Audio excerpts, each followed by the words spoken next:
என்னோட பேர் போடம்மாள். அவர் பேர் நாகராஜ். அவர் வீட்டை விட்டு இப்போ 25 வருஷம் சர்வீஸில் வந்தார். வந்துட்டு ஆனால் விஆர்எஸ் எழுதி கொடுத்துட்டு தான் வந்தார். எழுதி கொடுத்துட்டு 1 இயர்லேயேமோ அவர் ஒரு செக்யூரிட்டியை வேலை பார்த்துட்டு இருந்தார். திடீர்னு ட்ரிங்க்ஸ் சாப்பிட்டுட்டு வெளியே போனவர் தான். ஆனால் இந்த வந்துடுறேன்னு சொல்லிட்டு தான் போனார். ஆனால் வரலன்றது எனக்கு ரொம்ப ஒரு மாதிரி இதாகிடுச்சு. ஆனால் எங்கே போனாலும் திரும்பி வந்துடுவார். அந்த வந்துடுவாருன்ற நம்பிக்கையில் தான் நானும் இருந்தேன். 3 மாதம் இருந்ததுக்கப்புறம் தான் சரி போலீஸ் ஸ்டேஷனில் போய் ஒரு கம்ப்ளைண்ட் கொடுக்கலாம் அப்படின்னு சொல்லிட்டு மகளிர் குழுவை கூட்டிகிட்டு போயிட்டு ஒரு கம்ப்ளைண்ட் கொடுத்துட்டு வந்தேன். கொடுத்துட்டு வந்ததுக்கப்புறம் அவங்க ஏன் இத்தனை நாளாக வரல அப்படின்னு சொல்லி என்ன பிரச்சனை, அப்போ உங்களுக்குள்ளே ஏதாவது பிரச்சனையான்னு ரொம்ப நோண்டி ஒரு மாதிரி அசிங்கமாக கேட்க ஆரம்பித்தாங்க. அதையெல்லாம் என்னால் தாங்க முடியல. நான் மறுபடியும் போகலை. அதுக்கப்புறம் அவர் கூட ஒர்க் பண்ண ஒருத்தர் ஆர்மியில் இருந்தவர், அவர் ஒரு அட்வொகேட் மூலமாக வச்சு எஃப்ஐஆர் ஃபைல் பண்ணி எனக்கு வாங்கி கொடுத்தாரு. அவங்க ஆர்மியில் 1 வருஷம் கூட இருக்கிறப்போ அவர் கொஞ்சம் கூட சார் கூட இருந்தாங்க, அண்ணா எங்கள் வீட்டுக்கார் கூட. அப்போ பழக்கம் ஆனதுனால அவரே இருங்க அண்ணி நானே பார்த்து உங்களுக்கு முடிச்சு கொடுக்குறேன் அப்படின்னு சொல்லிட்டு ஹெல்ப் பண்ணார். அவர் அந்த எஃப்ஐஆர் வாங்கி கொடுத்ததுக்கப்புறம் நான் அதை வச்சு தான் அந்த எஃப்ஐஆர் மட்டும் போட்டுட்டு உட்காந்துருந்தேன். அதுக்கப்புறம் எங்கள் வீட்டுக்காரரே ஒரு முறை ஃபோன் பண்ணிட்டார். நான் அதுக்கப்புறம் ஃபோன் பண்ணதுனால அவர் எங்கே இருக்காருன்ற ஒரு இது தெரியலை. ஆனால் அந்த இடத்துலேருந்து அந்த ஃபோன் நம்பர் மட்டும்தான் தெரிஞ்சதே தவிர அவர் அதோடு அங்கே காணோம். மறுபடியும் நான் மகளிர் குழுவை கூட்டிகிட்டு போய் அந்த இடத்துல எல்லாம் போய் தேடணும். நாங்கள் ஒரு 3 பேரை கூட்டிகிட்டு போயிருந்தேன். அந்த இடம் இது ஆந்திரா சைடு, தெலுங்கு பிரதேசம். அவங்க போலீஸ் ஸ்டேஷனில் சொன்னதுக்கு நீங்களே போய் தேடுங்கன்னு சொல்லிட்டாங்க. அதுக்கப்புறம் அங்கேயும் போய் தேடினா அங்கே இருக்கிறவங்க என் ஃபோட்டோவை காட்டினதுக்கப்புறம் ஆமாம்மா இங்கே இருந்தார் ஆனால் பஸ் ஏறி போயிட்டாரு அப்படின்ட்டாங்க. அதுக்கப்புறம் நான் பேப்பரில் ஆட் கொடுத்தேன், பஸ் டெலிவிஷனில் ஆட் கொடுத்தேன்.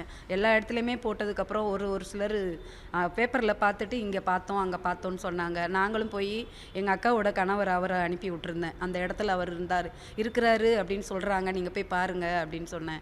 அதுக்கப்புறம் அவரும் போய் அங்கே போய் தேடி போஸ்டெல்லாம் ஒட்டிட்டு வந்தாங்க. கிடைச்சதுன்னா வந்துடுவார் அப்படின்னு சொல்லிட்டு ஃபோன் நம்பர் போட்டுட்டு வந்தாங்க. ஆனால் எதுவுமே கிடைக்கல. இங்கே இருக்காரு அங்கே இருக்காருன்னு சொன்னாங்களே தவிர அந்த இடத்துல இல்லை.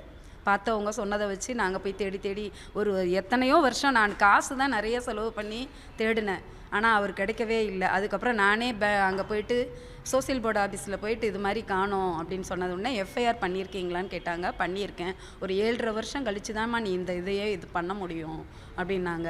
ஆனால் 7.5 வருஷம் கழிச்சும் கூட நான் அவர் வந்துடுவார் அப்படின்ற அந்த நம்பிக்கையிலே இருந்தேன். ஆனால் 10 வருஷம் ஆகியும் நான் போகலை. அதுக்கப்புறம் கொரோனா டயத்தில் தான் எனக்கு ஒரு லெட்ரு நீங்கள் இதை ஃபைல் பண்ணுங்க அப்படின்னாங்க.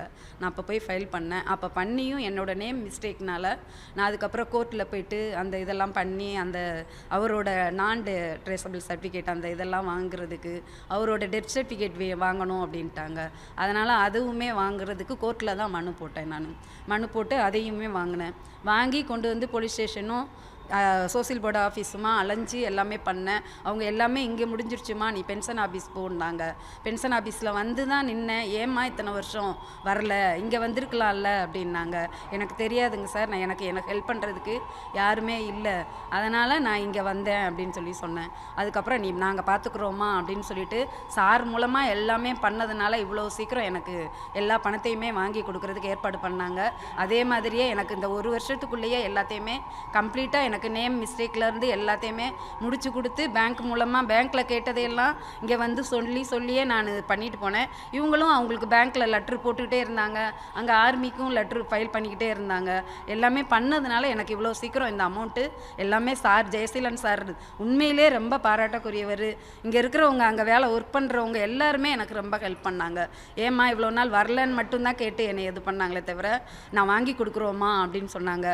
எல்லாருமே நல்லபடியாக எல்லாமே முடிச்சு கொடுத்தாங்க. இந்த அமௌண்ட் வந்ததுக்கு ரொம்ப நன்றி. இங்கே இருக்கிற எல்லா ஒர்க்கர்ஸுமே ரொம்ப நன்றி சொல்லிக்கிறேன்.